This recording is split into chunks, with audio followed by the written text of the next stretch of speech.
यसु मसीह के बबरकत जलाली और पुरफजल नाम में आप सबों की सलामती हो। मैं खुदावन की दिल से शुक्रगुजार हूँ कि उसने अपना फजल बख्शा कि मैं खुदावन के जो यसु मसीह के मुंह से निकलने वाले 7 सलीबी कलमात हैं उनमें से तीसरे कलमे को आप सबके सामने बयान कर सकूं।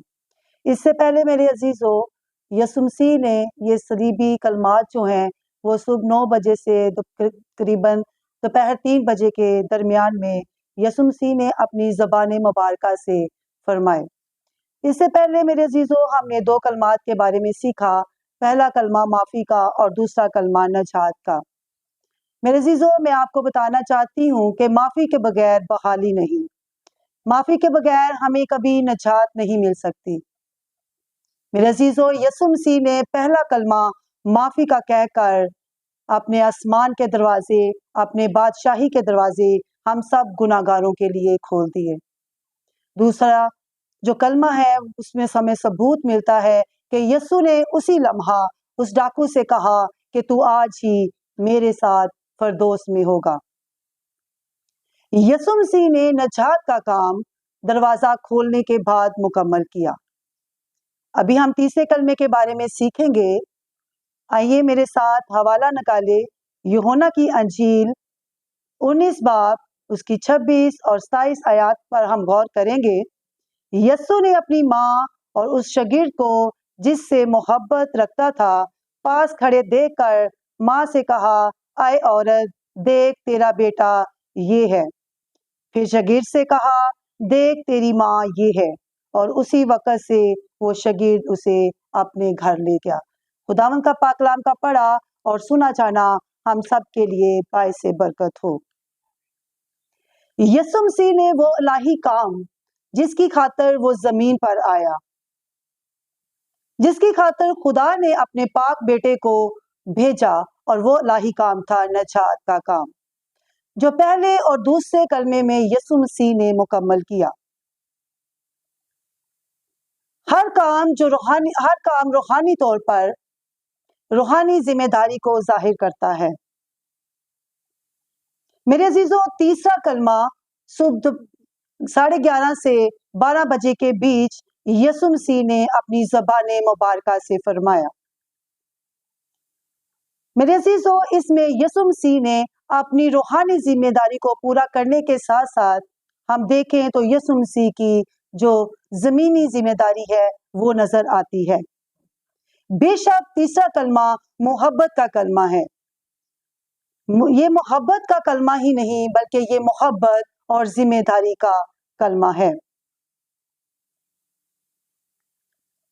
बल्कि यहाँ पर हम देखते हैं कि यहाँ पर यसु मसीह उस शागिर्द को जो यसु के पास खड़ा था, बेशक उस वक्त यसु मसीह जो है वो दुख में है, तकलीफ में है, परेशानी में है, उनके पसली में बाला लगा हुआ है, उसके हाथों और पांव पर कील लगे हुए हैं, सर पर कांटों का ताज है। तो मेरे अजीजों, फिर भी मेरा और आपका यसु जो है वो अपनी जमीनी जिम्मेदारी को ना भूला, बल्कि उसने जरूरी समझा कि वो अपनी माँ के सहारे का इत्मीनान जो है वो करता हुआ जाए। मेरे अजीजों, जब हम कलाम मुकद्दस में से वालिदैन के हवाले से पढ़ते हैं, तो उनकी देखभाल के हवाले से पढ़ते हैं, तो मेरे अजीजों हमें कलाम मुकद्दस में बहुत दफ़ा जिक्र मिलता है। जब हम खुदावंद के पाक कलाम में से 10 अहकामात में से पढ़ते हैं, तो पहले 3 अहकामात जो हैं वो मेरे और आपके खुदा की ताबियादारी और फरमाबरदारी के हैं। चौथा जो हुक्म है वो मेरे अजीजों, वो खुदा के बाद खुदा ने कहा तू अपने माँ और अपने बाप की इज्जत कर। मेरे अजीजों, जब हमारे माँ बाप बेसहारा हो जाते हैं और वो उनकी देखभाल करने के लिए कोई नहीं होता, मेरे अजीजों, खुदावंद हमें कहता है कि तू उनकी देखभाल कर, उनकी मदद कर, उनका सहारा बन। तो मेरे अजीजों, जब हम तीसरे कलमे को बार भी गौर करते हैं तो यसु मसीह ने अपनी माँ को बेसहारा ना छोड़ा, बल्कि उसने अपनी माँ की जिम्मेदारी को ना सिर्फ वो भूला बल्कि उसने अपनी माँ की जिम्मेदारी को पूरा किया। मेरे अजीजों, इसी तरह हम बहुत दफा अपने हालात की वजह से, हम अपनी रूहानी कामों में इतना बिजी होते हैं, हम अपनी दुनियावी कामों में इतना बिजी होते हैं। तो मेरे अजीजों, इससे बेशतर 2 कलमात जो माफी और नजात का काम खुदावंद ने किया, और तीसरे में उसने वो अपनी रूहानी जिम्मेदारी के साथ साथ वो अपनी जमीनी जिम्मेदारी को भी ना भूला। उस वक्त जब वो मुश्किल में था, जब वो तकलीफ में था, जब वो दुख में था, तो मेरे अजीजों, जब मौत का वक्त करीब था, तब भी वो अपनी माँ की जिम्मेदारी को ना भूला, बल्कि उसने अपनी माँ की जिम्मेदारी के लिए अपने उस शागिर्द को चुना जो उससे बेहद मोहब्बत करता था। मेरे अजीजों, आज हमें भी खुदा जो है वो यही कहता है कि अपने माँ बाप की देखभाल कर। मेरे अजीजों, हम जब अपने माँ बाप को बेसहारा छोड़ देते हैं, तो मेरे अजीजों, ये खुदा की मर्जी नहीं, बल्कि मेरे और आपके खुदा की जो मर्जी है वो हमें 10 अहकामात में से मिलती है कि खुदा ने कहा कि तू अपने माँ और अपने बाप की इज्जत कर, तू देखभाल उनकी कर, सहारा बन, उनकी मदद कर। अगर हम देखें तो दूसरी बात जो हमें नजर आती है कि खुदा यीशु मसीह ने अपनी जो माँ की जिम्मेदारी है वो किसको सौंपता है। मेरे अजीजों, मेरा और आपका यीशु जो है वो अपनी माँ की जिम्मेदारी अपने सब शागिर्दों में से उस शागिर्द को चुनता है जो उस वक्त उसकी सलीब के पास खड़ा था, उसकी माँ के पास खड़ा था। मेरे अजीजों, मैं समझती हूँ कि जब हम मुश्किल हालात में होते हैं तो वाहिद माँ बाप का सहारा होता है। माँ बाप ही ऐसे होते हैं जो अपनी औलाद के लिए सब कुछ करने के लिए तैयार होते हैं।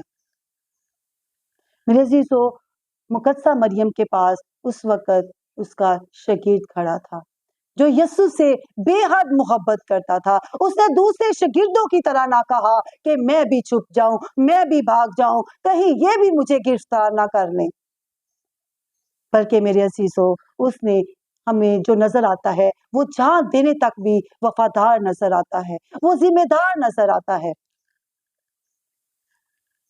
मेरे अजीजों, आज हमें भी ऐसी ही जिम्मेदारियां जो हमारा खुदा हमें 10 अहकामात में कहता है कि तो अपनी माँ और अपने बाप की इज्जत कर।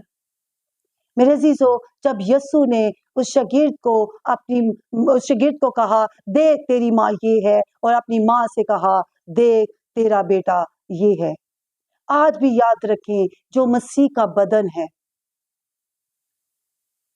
जो खुदा जो है आज भी जो उनसे खुदा से वफादार है, आज भी खुदा जो है वो उनके जिम्मे जो है वो अपनी कलीसिया को लगाता है, जो हर मुश्किल हालात में भी यीशु के करीब होते हैं, उसकी सलीब के करीब होते हैं। तो मेरे अजीजों, सलीब के करीब होने से मुराद है यीशु के लिए दुख सहना।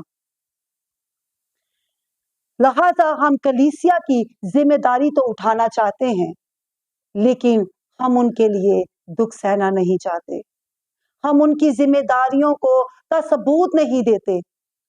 हमारी कलीसिया में बहुत सारे ऐसे मेंबरान होते हैं जो ओहदा तो चाहते हैं, लेकिन वो अपनी कलीसिया के लिए दुख नहीं सहते, उनकी जिम्मेदारियों को पूरा नहीं करते। लेकिन मेरा और आपका खुदा जो कहता है वो कहता है कि हम कलीसिया के लिए दुख सहने वाले बने, हम उसके बदन के लिए दुख सहने वाले बने।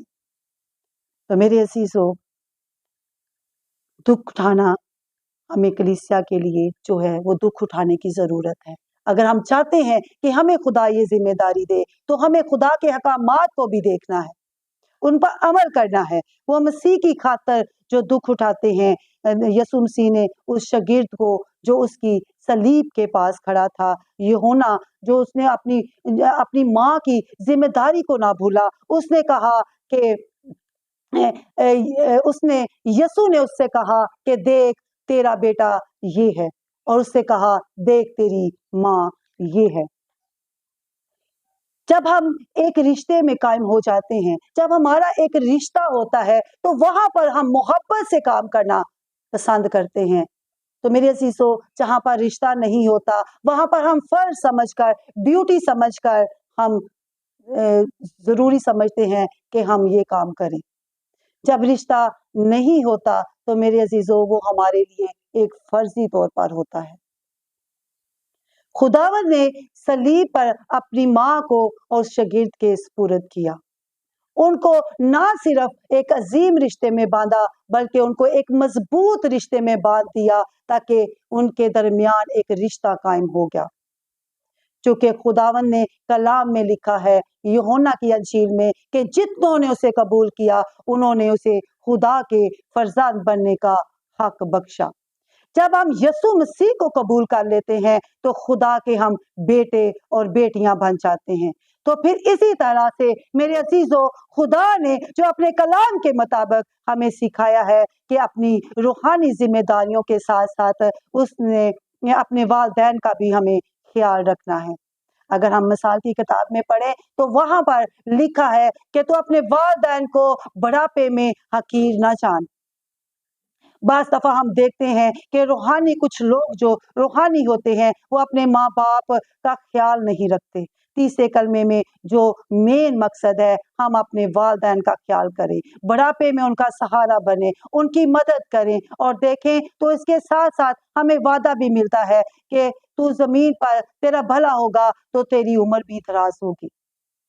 जब हम अपने माँ बाप का ख्याल करते हैं रूहानी तौर पर खुदावन की हजूरी में मेरे अजीजों हम वफादार होंगे, हम सलीब के पास खड़े होंगे तो हम मसीह के दुखों में शरीक होंगे तो खुदा भी हमें अपनी बड़ी जिम्मेदारियां अता कर सकता है। जैसे माँ कलीसिया का नाम है, कलीसिया भी खुदा अपने वफादार लोगों को अता करता है जो दुख और सुख में मुश्किल हालात में भी मसीह की खातिर दुख सहने के लिए तैयार होते हैं, जान देने तक वफादार होते हैं। फिर आगे लिखा है कि वो उसको उसी वक्त अपने घर ले गया। उसने कोई बहाना नहीं किया बल्कि उसने जरूरी समझा, उसने उसकी मंबरदारी की। इस तरह हमें भी तीसरे कलमे की पैरवी करते हुए हमें भी अपनी माँ और अपने बाप की खिदमत करनी है। मेरे अजीजों इस कलाम के वसीला से, इस तीसरे कलमे के वसीला से खुदावंद आप सबको बड़ी बरकत दे। आमीन।